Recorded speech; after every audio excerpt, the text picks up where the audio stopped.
E não há vice-líder que resista.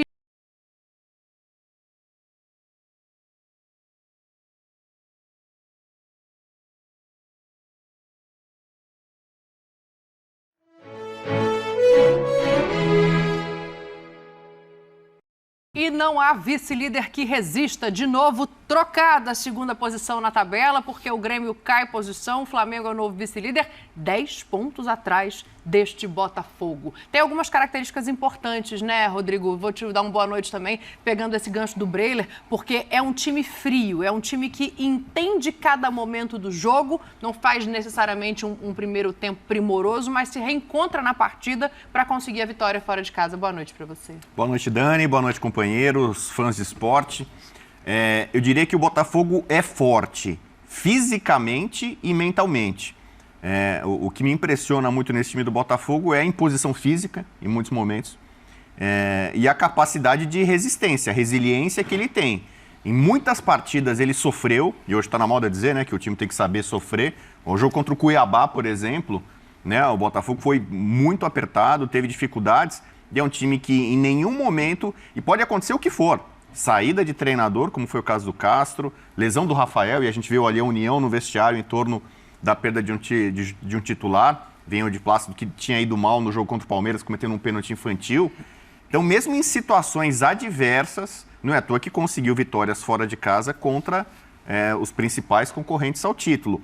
E já era uma característica do Botafogo do ano passado, que era um visitante muito indigesto. O problema era que em casa, no Newton Santos, o time não correspondia. Quando tinha que propor o jogo, criar alguma coisa, né, tirar alguma coisa da cartola, não conseguia. E esse Botafogo está muito forte como mandante. Né? Então, é claro, com um time que abre 10 pontos, ele vai dominar praticamente todas as estatísticas. Ele só não tem praticamente o melhor ataque. No resto, o professor já destacou a melhor defesa, né? O Breno destacou a questão de mandante, de visitante. E não dá mais para brincar de fogo de palha, não tem elenco, né? O Segovinha, que eu sei que você gosta muito, né? Pelo menos da música. Segurando desde que começou a linha de passe, que aqui não é lugar, entendeu? Então, Marçal entra, por exemplo, né? No lugar do... São jogadores que estão entrando e estão correspondendo. No ataque você tem opções muito boas, né? São jogadores que não tremem, não afinam. Então, é realmente um time cascudo, com personalidade. Eu acho que um time que tem essas características, essas virtudes, dificilmente vai desandar. Que nesse momento eu acho que era o que poderia ameaçar o Botafogo. A gente lembra de outros times que abriram uma vantagem muito grande, é o caso do Corinthians do Carille, e depois do segundo turno sofreu muito, quase não consegue administrar essa vantagem. Só que esse time do Botafogo tá muito forte. Eu não sei se vai ter alguma preferência depois, deixar um pouquinho de lado a Sul-Americana, onde ele também tem chance. Mas a perspectiva de o Botafogo ser campeão do primeiro turno é enorme agora. Questão matemática, mas ele deve ser o campeão do primeiro turno. E se ele mantiver essa distância, ele vai desanimando os concorrentes. O Atlético Mineiro, que era um dos candidatos, já fica muito para trás, olha, esquece. Mas tem um negócio que desanima muitos concorrentes, que é a dificuldade de fazer gol no Botafogo. Hoje, o Grêmio com Luiz Soares na frente, com oportunidade, mas tinha Adrielson e Cuesta, essa dupla de zaga disparada, a melhor do campeonato, zagueiros muito firmes, com posicionamento, com experiência, e complementada pelo Lucas Perry, que faz um campeonato primoroso, fez defesas espetaculares hoje, é um goleiro que tem passado segurança. Então essa sustentação defensiva do Botafogo, que ainda tem Marlon Freitas, Tietê, o próprio Eduardo, que ajuda bastante na recomposição, o Tiquinho Soares, que hoje não fez um bom jogo, mas se matou pelo time coletivamente, marcando, fazendo falta, parando o jogo quando necessário. Então esse comprometimento defensivo do Botafogo é uma cara dessa equipe, uma parte do legado deixado pelo Luiz Castro, que tem feito muita diferença no campeonato. Não é à toa que o Botafogo tem a melhor defesa. Mauro Naves, presidente, entra no papo. Vamos nessa falar deste Botafogo, que está a 4 rodadas de ser o campeão do primeiro turno, mas mais do que isso, de abrir uma vantagem talvez sem precedentes na história dos pontos corridos, presidente. Sem dúvida alguma. Boa noite, Dani, companheiros. Abraço enorme ao fã de esportes. Estava lendo aqui que o Bitelo saiu de campo dizendo: nós dominamos a partida, mas futebol é isso, é decidido num detalhe. Eu espero que o Renato não vá para a entrevista com esse discurso, porque não foi muito isso que aconteceu, não. Realmente, no primeiro tempo, o Grêmio poderia até ter feito um gol e tal, ter saído de campo vencendo o primeiro tempo e tal. Mas depois, no segundo tempo, não foi isso que a gente viu. Aumentou sensivelmente o número de finalizações do Botafogo, passou a definir mais, inclusive, do que o próprio Grêmio. Placar muito justo. E essa vantagem é muito difícil ser tirada, gente. Não é assim de uma hora para outra, não. Ele vai acumulando o direito de escorregar, que a gente acha, todo mundo oscila, tal, vai chegar uma hora, o Botafogo pode oscilar, sim. Agora, ele tem que oscilar 2, 3 vezes e os outros atrás não oscilarem mais, para ver se encostam, para fazer ali, para dar um susto e tal. Então, é significativo, sim. Só 14 rodadas? Não. Já 14 rodadas para ter essa vantagem. Então, só 14 conseguiu toda essa vantagem. Tiquinho teve essa oportunidade aí, mas assim, tudo bem, estava impedido, assim, aquela coisa meio centímetros e tal, mas não foi o VAR que decidiu esse jogo aí, que a gente toda a rodada tem problema de arbitragem, tem que falar sobre isso. Tivemos jogos ontem que isso aí entrou e virou assunto. Hoje tivemos também na Vila um pênalti muito duvidoso para o Santos. Enfim, é muito chato falar da arbitragem. Não foi o caso para esse jogo. E só jogos emocionantes, né? A gente fala isso durante a semana toda, quando olha a rodada. Eu falava assim, quem é o favorito aqui? Como é que a gente aponta um favorito? Esse jogo aí tem favorito? Não tem, é difícil. Muito difícil. Isso é bom demais para o campeonato como um todo. Parabéns ao Botafogo, é só o que os outros podem dizer. Parabéns. E se o Bruno Lage demorar muito para desembarcar, eu acho que daqui a pouco podem mudar de ideia e deixar o Caçapa aí para não correr o risco. Fala, tá dando certo, para que vai mexer, né? O Caçapa é o Fernando Diniz do Bruno Lage. Exatamente. Só lembrando uma coisa, talvez antecipando o que o Mauro falou, o futebol é assim mesmo, tivemos chances. Vamos lembrar, e eu comentava isso com o Bubu na hora que a gente estava se trocando, pelo todo da partida, claro que deu muito mais Grêmio, o Grêmio teve mais iniciativa, mas no momento em que o Botafogo faz 1-0, era bola de pé para pé, hein, gente? O Botafogo já estava trocando bola de pé para pé, da metade do segundo tempo para frente. Houve um comovente duelo de Luís Soares, não só contra o Botafogo, não só contra o goleiro Perry, contra toda a defesa do Botafogo, né?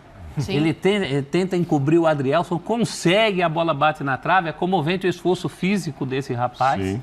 E eu acho que a torcida do Grêmio reconheceu isso, porque me pareceu incentivar o time até o fim, até o apito final, inclusive depois do apito final, reconhecendo que houve muito trabalho aplicado por parte do Botafogo. É um momento muito merecido do Botafogo. Sim. Há muito trabalho ali, né? Quem diria que vai um pouco dentro do que o Blade estava dizendo, professor, que eu acho o seguinte, você não achar que estava bom o empate. Não, eu estou aqui fora de casa, um pontinho, tá bom para mim. Ele foi para cima, por isso os números se inverteram. No primeiro tempo foi 57% de posse de bola para o Grêmio e 43% para o Botafogo, número exatamente invertido no segundo tempo. O Botafogo é que teve 57% e também teve mais finalizações, ou seja, não estava feliz só com aquele 1-0, partiu para tentar buscar um resultado melhor, até porque sabe que quando for jogar na casa dele, não perdeu em casa, né? Botafogo, acho não, que foram 2 jogos. Perdeu as 2 fora para Goiás e Atlético Paranaense. 7 vitórias em casa. Eu já tinha então, você imagina. Eu tinha um discurso pronto dizendo que tinha sido 0-0 para o Botafogo. Quando estava 0-0, já seria 0-0 para o Botafogo. Mas esse time não se conforma com empate. Tanto Palmeiras e Flamengo, ontem foi 1-1 para o Botafogo. Foi 1-1 duplamente para o Botafogo. Tirou 2 pontos do Palmeiras e 2 do Flamengo. Com essa vitória de hoje foi 1-1 para o Botafogo. Tinha perdido os últimos 5 confrontos contra o Grêmio. Não ganhava do Grêmio desde 2018. Se você pegar só... É significativo, né? Vamos esquecer o que vai acontecer pela frente. Sim. E tudo indica, por exemplo, tem agora o Bragantino em casa, o Santos fora, sem torcida, nesse esquema que está o Santos. Tem o Cruzeiro fora, duelo de SAFs, e o último jogo do primeiro turno é contra o Inter em casa. Né, chance enorme de fazer uma pontuação expressiva. Mas esse time do Botafogo já está quebrando recordes. Tem um Coritiba aí no meio do caminho. O Internacional, eu acho que já é o primeiro jogo do retorno, Bubu. O primeiro jogo do retorno é contra o São Paulo. São Paulo, a estreia foi então eu esqueci. Não, eu que pulei um jogo, está certo. É Bragantino, Santos, Coritiba, Cruzeiro e aí Internacional. Uma sequência em que ele pode pontuar Bragantino talvez seja aí pelo menos pelo futebol, não mostrou muito hoje contra o São Paulo, um adversário um pouco mais complicado. Mas as grandes provas de fogo para o Botafogo já foram cumpridas, né? O Botafogo recebe o Bragantino? Recebe. O Bragantino só ganhou uma fora de casa, do Corinthians. Ele está bem colocado porque ele faz tudo na casa dele. Na casa dele ele só perdeu do Cruzeiro. Sim. Né? Mas é uma perspectiva boa para o Botafogo. Porque a gente tem falado da superação do Botafogo. Gente, o Botafogo superou várias coisas. Quando o time era 100% e perdeu a primeira para o Goiás, a turma do Contra falou assim, agora o fio vira. Eu, por exemplo, fazia essa cobrança desde o começo do campeonato. Eu queria ver uma coisa que o Breler tocou aqui. Era um time que, quando tinha que propor jogo do ano passado, não conseguia nas partidas no Engenhão. Ganhou partidas dificílimas no Engenhão. Ganhou do Fortaleza, que é outro time desse campeonato, no aspecto coletivo. Então, eu acho que o Botafogo, até agora, não tem mais nada a provar, nada para ninguém. Os grandes desafios foram todos cumpridos. Vejam vocês, o Botafogo venceu mais uma fora de casa e abriu incríveis 10 pontos na 14ª rodada do Campeonato Brasileiro. 10 pontos de vantagem para o segundo colocado. Que campanha histórica do Botafogo, hoje num grande jogo, para mim um dos melhores jogos do campeonato, esse Botafogo 2, Grêmio 0 na Arena do Grêmio, o Grêmio que valorizou demais essa vitória do Botafogo, fez um grande jogo o Grêmio, mas não o suficiente para bater o líder, cada vez mais líder, Botafogo. O Botafogo, então, abre essa diferença incrível aí na liderança do Campeonato Brasileiro. Estou aguardando as mensagens de vocês, está aí na tela. Hashtag troca de passes. Hashtag troca de passes. Mande suas mensagens pra gente. Já percebo que os botafoguenses estão em êxtase com mais uma vitória no campeonato. E vejam o detalhe. Dos 5 primeiros colocados, o Botafogo venceu todos. O Botafogo venceu o Flamengo, venceu o Grêmio, venceu o Fluminense e venceu o Palmeiras. Que campanha desse Botafogo. Tudo bem, Richarlison? Boa noite. Bem-vindo ao Troca, meu amigo. Boa noite, Diniz. Boa noite, Mansur. Boa noite a todos que nos acompanham. Mais um belo jogo de um time que, se não joga tão bem quanto a gente quer ver para vencer partidas, é um time que é muito efetivo. Esse é o Botafogo. Botafogo que, mais uma vez, soube sofrer no primeiro tempo e no segundo tempo, a partir dos 10, 15 minutos, começou a se soltar, começou a ter a oportunidade de pressionar o time do Grêmio e conseguiu uma bela vitória. Carlos Eduardo Mansur, o que dizer dessa vitória do Botafogo, que no primeiro tempo não parecia que ia se desenhar pelo volume do Grêmio, a quantidade de chances criadas. O Grêmio fez um grande primeiro tempo e o Botafogo soube se segurar ali, não levar o gol. E a partir dos 20 do segundo tempo, me parece ali, controlou melhor os nervos, soube fazer o seu gol e depois do gol o Grêmio abriu mão da vitória praticamente, porque o Botafogo foi muito mais organizado, né, Mansur? Boa noite, bem-vindo ao Troca mais uma vez. Boa noite, Felipe, boa noite, Richarlison, todo mundo que assiste a gente. É curioso, primeiro assim, ninguém é campeão na 14ª rodada. Agora, num campeonato como o Campeonato Brasileiro, 10 pontos de vantagem é muita coisa. O Botafogo tem um caminho muito pavimentado, é evidente que... Só para a gente ter uma ideia do que o Botafogo fez até agora. E é natural que um time não consiga, ao longo de um campeonato tão difícil como esse, manter esse aproveitamento. Mas o que o Botafogo fez até agora projeta para 38 rodadas algo entre 96 e 97 pontos, se o Botafogo mantiver o aproveitamento. É muita coisa. O curioso é que o Botafogo tem uma das suas vitórias mais emblemáticas, fechando esse ciclo dele contra os 5 primeiros colocados, ou contra os 4 rivais dele nas 5 primeiras posições, com vitórias sobre todos eles, num jogo em que não é nenhum exagero a gente dizer que poucas vezes nesse campeonato, se é que nenhuma vez nesse campeonato, a gente viu o Botafogo tão desconfortável no jogo durante 65 minutos, pelo menos. Né? Até ali era difícil explicar como o jogo estava 0-0. E o futebol permite essas coisas. O futebol é que a gente fala sempre, é um jogo de margem pequena e de contagem baixa. Em qualquer outro esporte, o Grêmio teria construído uma vantagem naqueles 65 minutos que não seria mais, não haveria mais como ser revertida. Futebol não, você precisa de um gol para estabelecer uma vantagem que pode até ser definitiva. Após o gol do Botafogo, o Grêmio desmonta, o Botafogo se estabiliza no jogo. Tinha tido alguns minutos já o Botafogo de um pequeno crescimento, ficar um pouco mais com a bola, mas pouco para dizer que tinha igualado o que o Grêmio tinha produzido até então. O Botafogo nunca se viu tão desconfortável e terminou com uma das suas vitórias mais emblemáticas do campeonato. É isso, um grande jogo na Arena do Grêmio, com ótimo público, 50 mil pessoas por lá para acompanhar. Botafogo 2, Grêmio 0. Deixa eu fazer o seguinte, vamos colocar aqui nesse papo já a Renata Mendonça e o nosso Grafite para conversarem com a gente, trazer mais detalhes, mais análises sobre essa vitória, mais uma do Botafogo no Campeonato Brasileiro. Tudo bem, Renata? Grafa, meus amigos, boa noite. Que campanha e que jogaço tivemos nessa noite lá em Porto Alegre. Tudo bem, Renata? Boa noite. Bem-vinda ao Troca mais uma vez. Tudo bem, Diniz? Olha. Boa noite para o Richarlison, para o Mansur, para o meu amigo Grafo que estava com a gente na transmissão. Eu acho que o Mansur definiu muito bem, né? O Botafogo nunca se viu tão desconfortável nesses confrontos que ele teve contra times ali de cima da tabela, porque sofreu bastante, precisou muito do Lucas Perry hoje para garantir essa vitória. Então, valoriza-se ainda mais esse resultado em cima de um Grêmio que foi muito contundente, que foi muito agressivo, que chegou bastante na área do Botafogo, finalizando com qualidade, mas acabou pecando nessa eficiência, né? Não conseguiu realmente fazer o gol, parou, obviamente, no PR e, de novo, demonstrou um pouco de fragilidade defensiva no momento em que ele se desconectou do jogo, né? O Grêmio tem sofrido gols de maneira recorrente. Eu estava olhando a quantidade de jogos, né, do Campeonato Brasileiro, só teve 2 jogos que o Grêmio não sofreu gols, que foi contra Santos na primeira rodada e contra o Fortaleza. Então, é um time que acaba sendo vulnerável na defesa nesse sentido. Sofre alguns gols e mesmo em jogos que constrói inúmeras chances, aconteceu contra o Flamengo aqui no Maracanã também, inúmeras chances criadas, acabou não fazendo e tomou 3 gols do Flamengo. E hoje acho que foi um cenário similar. O Botafogo soube se aproveitar disso, soube, né, naquele jargão do futebol, soube sofrer, contou muito com o seu goleiro, com o Adrielson, que fez uma partidaça também. E na hora que precisou mudar o time, contou com o Caçapa nas trocas, né, Grafite? Ele foi muito bem nas trocas. É verdade, né? A entrada dos jogadores que no segundo tempo. Boa noite, Felipe. Boa noite, Grafa. Rick, amigos do Troca. Realmente as trocas foram decisivas, né? O Eduardo faz o gol ainda, quando o Renato faz as trocas, ele tira o terceiro zagueiro também, muda o sistema de jogo, mas o Grêmio já estava perdido no jogo, já estava o que aconteceu contra o Flamengo também, ele criou muitas chances e acabou tomando os gols e acabou se perdendo, aconteceu hoje.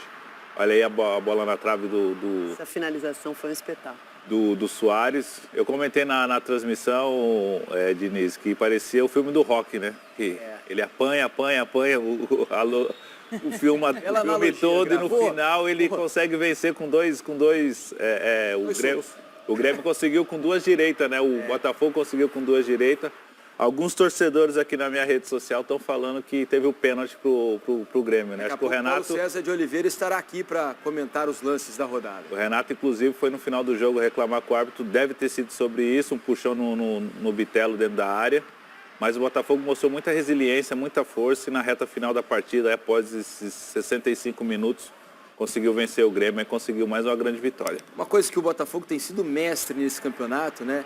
É um time muito letal, né? Mesmo nos jogos em que ele não atua tão bem, que ele tem o controle do jogo, não consegue se colocar por boa parte do tempo no campo de ataque, quando ele vai, ele é muito incisivo, né? E qualquer brecha para Eduardo, para Tiquinho, esses caras são muito assertivos ali na hora de acertar o gol, né? E eu acho que ele não se desconecta do jogo, né, Diniz? É impressionante, assim, o lance do primeiro gol, por exemplo, tem uma disputa de bola ali do Bruno Alves com o Segovia, e a bola sobra, o de Plácido acredita, vai até a jogada para cruzar para o Eduardo chegar na área e fazer o gol. No segundo gol, por exemplo, até teve as alterações já que se indicariam assim, será que o Caçapa está tentando só segurar o resultado? Mas não, porque a postura do Botafogo foi de manter atento ao jogo. Então, quando o Reinaldo erra o passe, o Segovia está atento para roubar a bola e já iniciar a jogada, né? Para interceptar o passe e já dar... Acho que foi para o Marlon Freitas, né, que deu o passe. O Marlon, eles trocam 2 passes e o Marlon faz a infiltração e o Segovia num passe muito bem espetacular, enquanto é o Marlon que faz o cruzamento para o Carlos Alberto. Não tem uma questão no primeiro gol do Botafogo que a gente vê. Quando o Caçapa faz a troca e coloca o Segovia, primeiro que o Botafogo teve uma questão no primeiro tempo que os seus pontas não conseguiram entrar muito no jogo, né? São jogadores muito importantes para levar o Botafogo à frente, para fazer esse jogo do Botafogo, que é sempre muito vertical andar, o Botafogo não conseguiu colocá-los no jogo. Quando o Caçapa coloca o Segovia, o que acontecia? O Grêmio assume alguns riscos ao defender, que é essa marcação por encaixes e com muitas perseguições.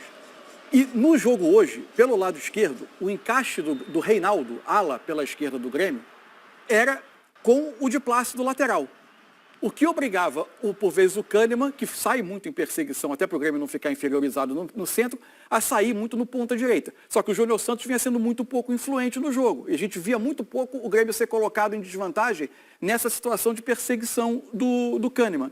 Com a entrada do Segovia, que faz muito bem esse movimento de vir no espaço vazio, receber essa bola pelo lado direito, um pouco mais distante da área para servir os companheiros, aparentemente a ideia era explorar um jogador muito mais ágil do que o Kahneman, num espaço de campo maior. Não foi só por isso que saiu o gol, mas no lance do gol o Reinaldo está perseguindo o de Plácido e o Segovia está explorando as costas do Kahneman, que está saindo em perseguição, obrigando o Bruno Alves a sair do centro da defesa para ele fazer essa marcação do Segovia. É evidente que o que é decisivo no gol é algo que é muito brasileiro, né?